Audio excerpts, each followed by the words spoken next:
Hello class, welcome back बच्चों। तो प्यारे बच्चों, स्टार्ट कर रहे हैं नया लेक्चर।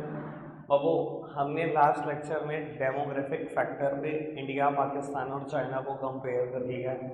और वो एक नया टॉपिक स्टार्ट कर रहे हैं। लास्ट लेक्चर में स्टार्ट कर दिया था और बाबू आपको कुछ स्टैट्स नहीं पता थे, जिसकी वजह से मुझे छोड़ना पड़ गया था टॉपिक बीच में। ठीक है जी, आओ फटाफट से उस चर्चा को शुरू करते हैं। बेटा, हम कंपैरिजन कर रहे हैं ग्रोथ रेट ऑफ जीडीपी का। इंडिया, पाकिस्तान, चाइना, ये ग्रोथ रेट एनुअली है। ठीक है ना।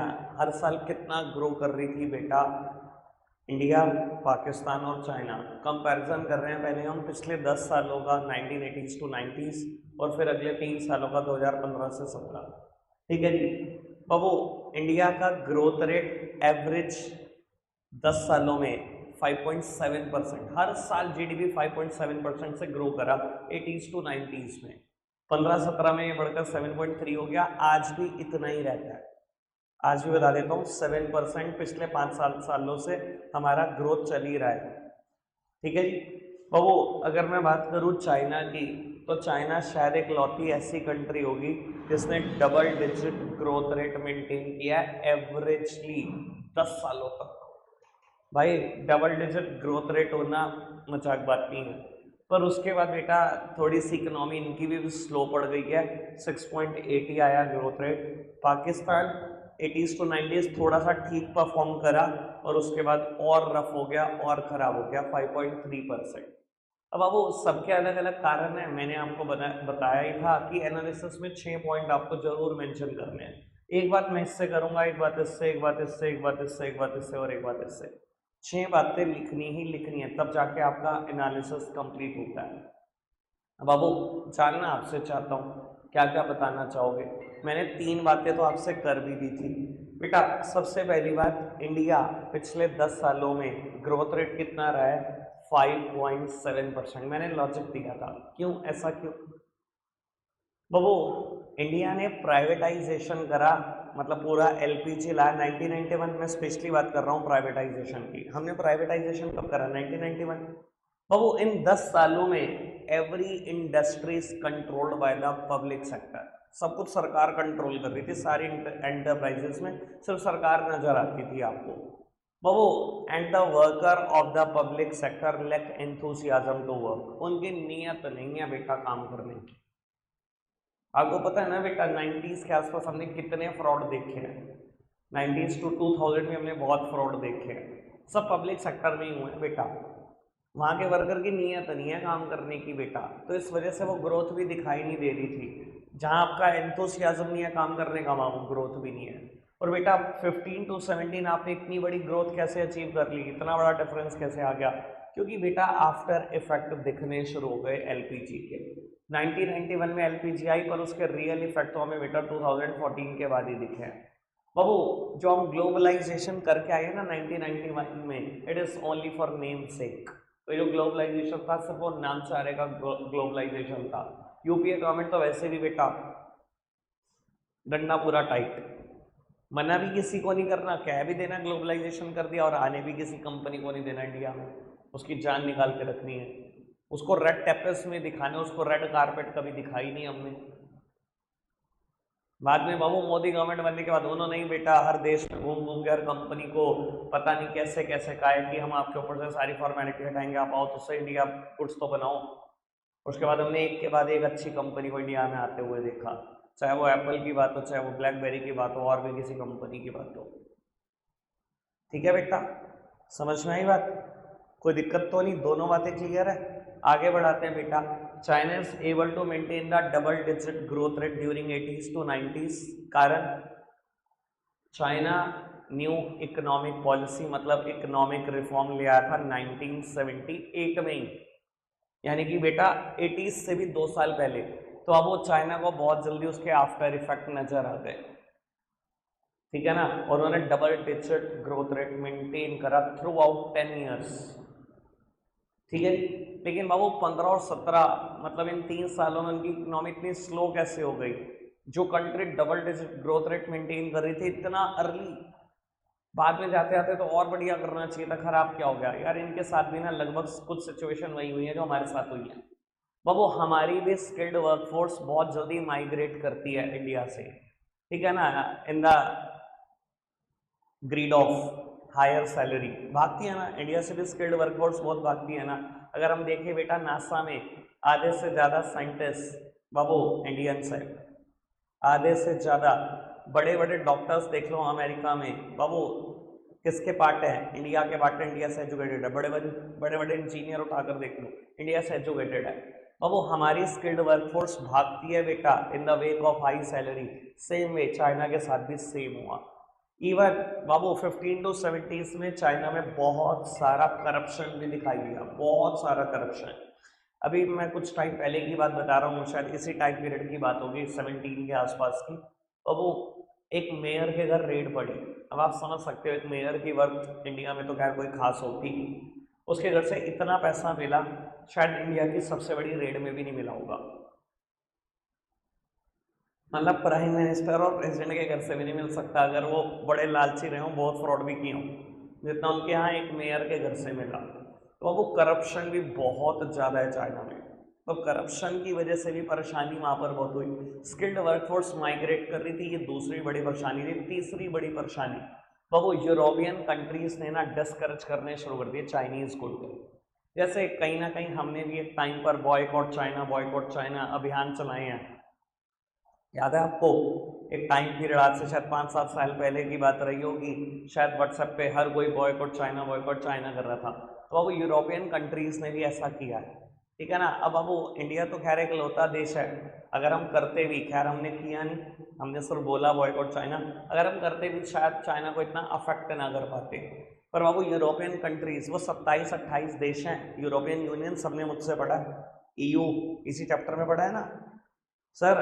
27-28 कंट्रीज ने बॉयकॉट करे हैं चाइनीज प्रोडक्ट, तो कहीं ना कहीं बहुत बड़ा फर्क वो चाइना के ऊपर डाल पाए हैं। ये भी एक कारण रहा है। एक और कारण भी रहा है बेटा, चाइना में प्रोपेंसिटी टू सेव बढ़ा है। बेटा प्रोपेंसिटी टू सेव क्या होता है, शायद सबको आइडिया होगा। देखो हमारी इकोनॉमिक्स प्रिंसिपल पे काम करती है, जो चीज़ एक इंसान के लिए खर्चा है वो दूसरे के लिए इनकम है, मानते हो? बेटा एक टाइम आया था कोविड का,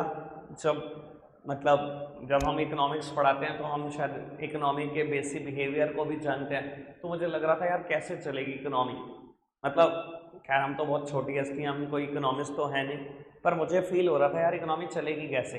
देखो अगर कोई खर्चा ही नहीं करेगा तो दूसरे को इनकम नहीं मिलेगी, वो कैसे खर्चेगा? इकोनॉमी खर्चों पे चलती है, सेविंग्स पे नहीं, ठीक है ना। अब वो आप समझो, जिस परिवार का खर्चा ना करते करते भी 70 से 80 हज़ार रुपये था, वो खर्च कितना रहा है? 15 से 20 हज़ार रुपये, सिर्फ बेसिक जरूरतों पर। यही हो रहा था कोविड में, हर कोई पैसा जोड़ रहा था, क्योंकि पता कहीं से अर्निंग आनी नहीं है, और कितने महीनों तक नहीं आएगी, कितने साल तक नहीं आएगी, किसी को एक्सपेक्टेशन नहीं थी। तो हर इंसान क्या कर रहा है, बस 10 से 15 हज़ार रुपये खर्च रहा है, बाकी सब जो घर में पड़ा है, 1 रुपया भी लेविशली स्पेंड नहीं हो रहा है, 1 रुपया भी फालतू नहीं, सिर्फ बेसिक नेसेसिटी, वो भी खाने पर, कोई कपड़े पे पैसा नहीं, किसी चीज़ पे कोई पैसा ही नहीं खर्च हो रहा। यही हो रहा था, बताओ मुझे, यही नहीं हो रहा था? अब आप ये समझो ना, आप सिर्फ 10 से 15 हज़ार रुपये खर्च रहे हो बाबू, जो आप पहले 70 हज़ार रुपये खर्चते थे, 55 हज़ार रुपये एक्स्ट्रा इनकम मिलती थी हर परिवार से, किसी ना किसी को, सब रुक गया इकोनॉमी में। परेशानी होगी कि नहीं होगी? सर सेम सिचुएशन चाइना में भी हुई, लोगों में ना सेविंग की आदत डेवलप होगी, जबकि ये आदतें वहाँ पर नहीं है, इंडिया में तो सबसे ज़्यादा है लोगों को। और वो प्रोपेंसिटी टू सेव बढ़ा तो खर्चे कम हुए तो दूसरों को भी पैसे कम मिले, इनकम कम मिली। अब इनकम कम मिली तो बेटा प्रोडक्शन भी कम हुआ। तो कहीं ना कहीं GDP के गिरने की वजह एक और भी थी, प्रोपेंसिटी टू सेव का बढ़ना। तो इतने सारे हालात हुए चाइना में, जिसकी वजह से इकोनॉमी थोड़ी सी स्लो डाउन हो गई, ठीक है जी। एक तो स्किल्ड वर्कफोर्स माइग्रेट कर रही थी, एक करप्शन की मैंने बात करी, एक यूरोपियन कंट्रीज ने डिस्करेज करना शुरू कर दिया चाइनीज गुड को, एक प्रोपेंसिटी टू सेव बढ़ा। 4 रीजन बताए मैंने, याद रहेंगे? तो वो पाकिस्तान ने 80s to 90s थोड़ा सा ठीक परफॉर्म किया, आप अच्छा नहीं कह सकते, बस ठीक ही था ये, ठीक है ना जी। वो ये ठीक परफॉर्म करने की वजह आप कह सकते हो 88 में ही बेटा वो इकोनॉमिक रिफॉर्म ले आए थे, तो उनके पास जो 2-3 साल में आफ्टर इफेक्ट दिखने थे वो दिख गए थे, ठीक है ना जी। तो इनका फिर भी बाबू 6.3 annual growth rate of GDP आ रहा था। पर बेटा अगर 15 to 70s की बात करें बाबू, तो परेशानी फेस करी है पाकिस्तान। सबको पता है पाकिस्तान क्यों परेशानी फेस कर रहा है, और वो आज तक कर रहा है, और अब तो इकोनॉमी उनकी बहुत पुअर चल रही है, इससे भी खराब ग्रोथ रेट है उनका जीडीपी का। ऐसा क्यों? Terror of war and political instability. बेटा ये दो ऐसे कारण हैं कि पाकिस्तान में डोमेस्टिक इन्वेस्टमेंट ही नहीं आती। भाई फॉरेन इन्वेस्टमेंट तो छोड़ दो तुम। अच्छा एक बात बताओ, आप किसी ऐसी कंट्री में इन्वेस्ट करना चाहोगे जहां आपको यही नहीं पता बेटा आप जिंदा बचोगे क्या नहीं? कौन करना चाहेगा, बस ये बताओ। वहां भाई साहब प्राइम मिनिस्टर के ऐसे हालात हैं, बेनजीर भुट्टो चौथी या पांचवी पीएम की बात कर रहा हूं मैं अब से, सड़क पर गोली मारकर हत्या। परवेज मुशर्रफ उम्र कैद की सजा। नवाज शरीफ टेन्योर पूरा नहीं कर पाए 5 साल का, सरकार गिर गई। इमरान खान सड़क पे 2 गोली मार दी गई। सर वहां कोई पीएम अपना टेन्योर ही नहीं पूरा कर पा रहा, पिछले 5-7 पीएम हो गए, किसी ने भी 5 साल पूरे नहीं करे। जब पीएम के हालात ये हैं तो आम सिटीजन से क्या उम्मीद करते हो तुम? समझ रहे हो ना? तो भाई वहां के अगर किसी लोगों के पास पैसा भी है, वो पाकिस्तान में इन्वेस्ट ही नहीं करते कई प्रोडक्शन में। वो क्या कर रहे हैं, थोड़ा सा एक पैसा कमाया, बाय बाय पाकिस्तान, दूसरी कंट्री में शिफ्ट हुए पड़े। वसीम अकरम फास्ट बॉलर ऑफ पाकिस्तान, मुझे लगता है सब जानते हैं, कहाँ है? ऑस्ट्रेलिया मेलबर्न में है, परमानेंट, छोड़ चुके हैं पाकिस्तान। भाई जिसके पास भी ठीक पैसा है वो पाकिस्तान में इन्वेस्ट नहीं कर रहा, तो डोमेस्टिक इन्वेस्टमेंट ही नहीं आ रही, फॉरेन इन्वेस्टमेंट की क्या उम्मीद कर रहे हो आप? भाई अगर कोई मशीनरी लगाएगा, फैक्ट्री लगाएगा, तभी तो प्रोडक्शन होगा, तभी तो जीडीपी होगा। जब पैसा ही नहीं लगाने को कोई तैयार, और वजह सिर्फ यही दोनों है, पॉलिटिकल इंस्टेबिलिटी। बहुत इनस्टेबल कंट्री है भाई पॉलिटिकली। कोई भी पीएम अपना टेन्योर पूरा नहीं करता, कोई भी पीएम, मतलब हालात इतने वर्स्ट है। और टेरर ऑफ वॉर, वो तो उनकी खासियत है। समझ में आती है बात? देखो बेटा ये सब इंसिडेंट जो मैंने बताए हैं ना कहीं आपको भी बताते हैं, बस मैंने सब समराइज करे हैं आपको चीज़ें। ठीक है ना जी, कोई दिक्कत तो नहीं। अब आपने एक काम करना है, टॉपिक बनाओ, ये टेबल उतारो, फिर मैं इसका एनालिसिस लिखता हूँ, फटाफट से करना बेटा। एनालिसिस लिखना शुरू करो फटाफट से।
एक सेकंड।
चलो जी फटाफट से नोट डाउन करना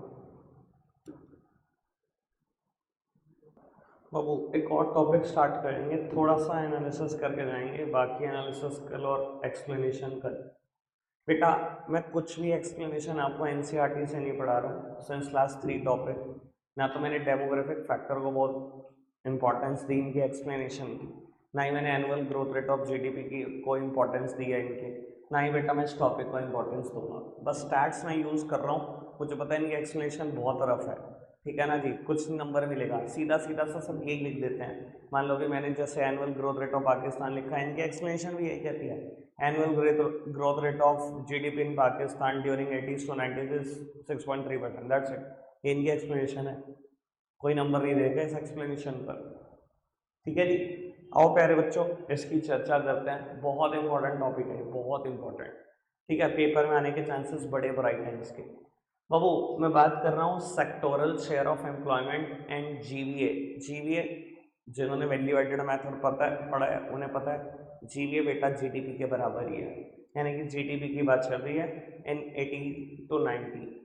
बाबू contribution to GDP, agriculture sector India में 16% कॉन्ट्रीब्यूट करता है जीडीपी में, जबकि सेकेंडरी सेक्टर यानी कि मैन्युफैक्चरिंग सेक्टर या कह लो इंडस्ट्री 30% कॉन्ट्रीब्यूट करती है, और बेटा सर्विस सेक्टर 54%। बाबू चाइना में 7% एग्रीकल्चर कॉन्ट्रीब्यूट करता है जीडीपी में, इंडस्ट्री 41%, सर्विस सेक्टर 52। पाकिस्तान में 24%, एग्रीकल्चर सेक्टर देन 19, देन 57। बाबू कितनी वर्कफोर्स लगी हुई है बेटा, इंडिया में 43% लोग अभी भी एग्रीकल्चर में एंगेज्ड हैं, जबकि इंडस्ट्री में 25%, सर्विस में 32। सेम पाकिस्तान और चाइना का भी स्टैट्स आपके सामने है। अब बाबू मुझे लगता है एक्सप्लेनेशन के 5 से 6 पॉइंट बनते हैं, बिल्कुल बनते हैं, सोचने आप नहीं। देखो इक्का दुक्का में मैं आपकी मदद कर सकता हूँ, पर एनालिसिस पेपर में हर हाल में आपको लिखना होता है। देखो अब ये भी बात समझ लो, कोई भी टीचर चाह कर भी 100% करा नहीं पाएगा। अब मैंने 18 to 19 का डेटा दिया ना, ठीक है, कोई भी बुक प्रिंट नहीं करेगी डेटा, ना लेटेस्ट ना इससे पुराना, एनसीईआरटी ने जो प्रिंट किया। और वो सीबीएसई के पास बहुत रिसोर्सेज हैं, हमारे पास उतने रिसोर्सेज नहीं है। सीबीएसई क्या करेगा, डेटा उठा लेगा 2011-12 का same data, contribution to GDP का और डिस्ट्रीब्यूशन ऑफ वर्कफोर्स का, ऊपर लिखा होगा 11-12, नई टेबल होगी, आपसे कहेगा एनालिसिस करो, तब भी तो आपको ही करना पड़ेगा, या उठा लाएगा डेटा लेटेस्ट 2023-24 का, तब भी तो एनालिसिस आप ही करोगे।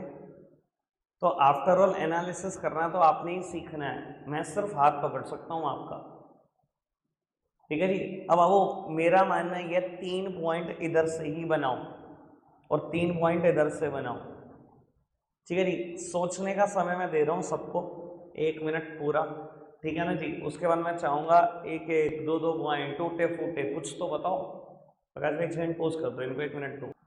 साक्षी बताओ एक पॉइंट, कोई भी एक पॉइंट जो आप बताना चाहो, जो आपने सोचा हो कि क्या हो रहा है इंडिया में, पाकिस्तान में, चाइना में, जीडीपी से रिलेटेड या वर्कफोर्स से रिलेटेड, कोई एक पॉइंट जिसको सबसे पहली अपॉर्चुनिटी मिलती है उसके लिए सबसे आसान है, क्योंकि पॉइंट अभी तो सब कुछ ही आपके सामने है।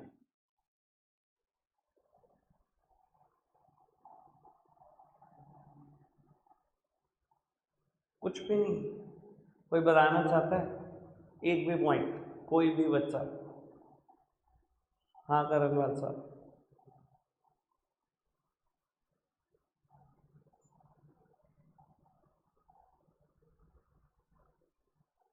हाँ जी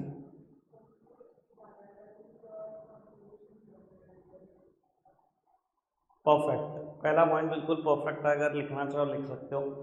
बाबू आप सेम चीज तीनों कंट्री में देखो भाई, देश की 43% पॉपुलेशन एग्रीकल्चर में एंगेज्ड है and contribution to GDP only 16%। 43% लोग एग्रीकल्चर में काम करते हैं देश के, और भाई देश का अगर 43% लोग काम करते हैं तो 43% कॉन्ट्रीब्यूशन तो जीडीपी में, कंट्रीब्यूशन टू जीडीपी ओनली 16%। कहीं ना कहीं बेटा एग्रीकल्चर बड़ा फेमस है डिस्गाइज्ड अनएम्प्लॉयमेंट को लेकर। आप सब समझते हैं डिस्गाइज्ड अनएम्प्लॉयमेंट क्या होती है, कि जब एक्चुअल नंबर ऑफ पर्सन काम कर रहे हैं वो बहुत ज़्यादा हैं जितने actually required to accomplish it. मान लो एक फार्म लैंड है जहाँ 2 ही लोगों की जरूरत है, ठीक है ना, परिवार के 4 लोग लगे हुए हैं। अगर आप बेयरली सिर्फ अपनी आंखों से देखोगे तो आपको लगेगा चारों को एम्प्लॉयमेंट मिल रही है, पर अगर आप 2 को निकाल भी दोगे ना, the total output will not fall. Total output एक पेनी से भी गिरेगा नहीं। यानी कि एक्चुअली में काम 2 लोगों का था, 4 लोग पूरे साल काम करते रहे बैठकर। बाबू यही डिस्गाइज अनएम्प्लॉयमेंट होती है, और इंडिया का एग्रीकल्चर करेक्टराइज्ड है डिस्गाइज अनएम्प्लॉयमेंट से। मेरे बेस्ट एग्जांपल है उस चीज़ का। 43% लोग मिलकर देश में सिर्फ 16% कॉन्ट्रीब्यूशन लेकर आते हैं जीडीपी में। कितना गलत है ये सिचुएशन इंडिया के लिए। सेम पाकिस्तान और चाइना के भी हालात हैं, पर इंडिया के कुछ ज़्यादा वर्स्ट दिखते हैं इन दोनों से। हाँ जी, और कुछ? इतना बढ़िया पॉइंट बताया यार, सब सोच सकते हो, सारा गेम सोचने का है। वो कितना बढ़िया बोल रही है यार, वो सर्विस सेक्टर सबसे ज़्यादा कंट्रीब्यूट कर रहा है जीडीपी में, दिख नहीं रहा आपको? बल्कि मैं चाहता हूँ सबसे पहला पॉइंट आप, मतलब जो मैंने इससे भी पहले एक्सप्लेन करा वो भी मत लिखो।